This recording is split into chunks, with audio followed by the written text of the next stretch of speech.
Year Spurt back with another video, and I just got done checking out this brand new movie that I think you can rent. I'm not sure if this is going to be on MGM Plus later on this year, but this movie is called The Passenger. This is starring Kyle Gallner. You probably recognize him from like Scream 5 and a lot of movies that he's usually casted in. He's usually like that douchey kind of character, or that person that gets killed first in a movie. He doesn't really get that much shine as far as leading roles. This is kind of like the first time I've seen him in like a leading role with John Birchhold. I think that's how you pronounce his name. And John here is the main character. He plays Randy Bradley. Kyle, on the other hand, he plays this character named Benson. No first name, no last name, just Benson. So imagine you're just chilling at work, and you see somebody just getting picked on and shit on all throughout work. Or maybe you're the person that is getting picked on or getting shit on at work, and you're either like Randy, where he's just getting shitted on, or you're either Benson, just kind of watching. Then all of a sudden, Benson goes to his car, comes back with a shotgun, and just lays waste to everybody and says, "Yo, Randy, let's get the fuck up out of here." And this is pretty much where our whole entire movie kind of starts, where before we get this whole scene that pops off at their job, you see a younger Randy and a teacher that seems to be holding her eye, and it's just all this blood is gushing out. It was just a really dope opening scene, and just how they set this whole story up, because this story is very reminiscent of a movie that I just watched called Sympathy for the Devil, where you have two characters, and one character is obviously unhinged and the other character is just like along for the ride. It's kind of the same thing here, where now Randy and Benson just kind of go on this kind of road trip. Not even like a road trip. They just start driving around to different places, almost like reminiscing down memory lane.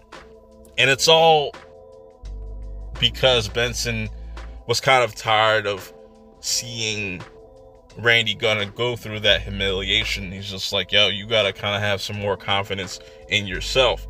But keep in mind that Benson's character is very unhinged, and he just slowly or quickly unravels every time that they make a stop. Either it's to his house, to somebody else that Randy might know.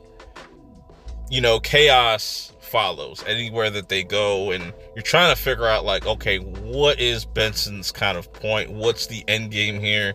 And there is an end game, and I do kind of like what they were going for, because the whole thing with the teacher kind of comes back into play later on in the actual movie, and is kind of the whole purpose, or the whole revelation of Randy's character, what he has to kind of realize, or he feels some type of way. That whole moment kind of played a huge effect in his life, and a lot of that stuff was cool. The dialogue was okay. I just feel like that third act, I think they could have really stuck the landing a little bit better, because it definitely just came off pretty predictable. Like, I was digging the whole, them going back and forth, going to all these different spots, whether they're Randy's old school, you know what I'm saying, or him having to talk to his ex-girlfriend and trying to figure that stuff out. That stuff was really cool. It's a real fucked up, like, therapy session, I would say. But yeah, I just think that third act kind of, it kind of just left me wanting more, or something different. That's the best way I can handle it. But it's definitely worth a watch, because I think it's a good thriller / suspense type of movie. Like I said, it's pretty violent when it needs to be. I just think it really peaked at the beginning, just with that whole opening scene, and Benson just going off and doing his unhinged shit. It was really dope. And I want to see Kyle in more roles, because I definitely think that he could have done more in a role like this, or these types of roles. Yeah, that's just kind of my short take on this movie. It's a very simple, straightforward film. Doesn't try to hit you with no complex narratives or anything like that. Doesn't try to beat you over the head with like mental health stuff and whatnot like that, even though at its core that's kind of what the theme of the movie and what's trying to go for. It's still a fun time. I would recommend checking this out if it hits streaming, or if you want to rent it on VOD, definitely go check that out. But until next time, I will see y'all in the next video. Peace.